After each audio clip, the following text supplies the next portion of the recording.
लता मंगेशकर आपले एका मुलाखतीत म्हणाले होते की मैं अगले जन्म में लता मंगेशकर नहीं बनना चाहूँगी, म्हणजेच मला पुढच्या जन्मात लता मंगेशकर नाही बनायचं. मित्रांनो, विचार करण्यासारखी गोष्ट आहे. त्या व्यक्तीकडे कुठल्या गोष्टीची कमी होती? मान होता, प्रतिष्ठा होती, एवढी चांगली कला होती, भारताची गायन कोकिला असे तिला संबोधले जायचे. म्हणजे कुठल्याच गोष्टीची तिला कमी नव्हती. तरी ती व्यक्ती म्हणते की मला पुढच्या जन्मात लता मंगेशकर नाही बनायचं.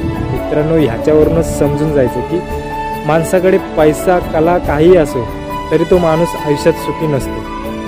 म्हणून आपल्या लाईफचं कंपॅरिझन हे इतरांच्या लाईफशी करू नका की आयुष्यात फक्त मीच दुःखी आहे, मलाच खूप टेन्शन आहेत, मलाच खूप प्रॉब्लेम आहेत.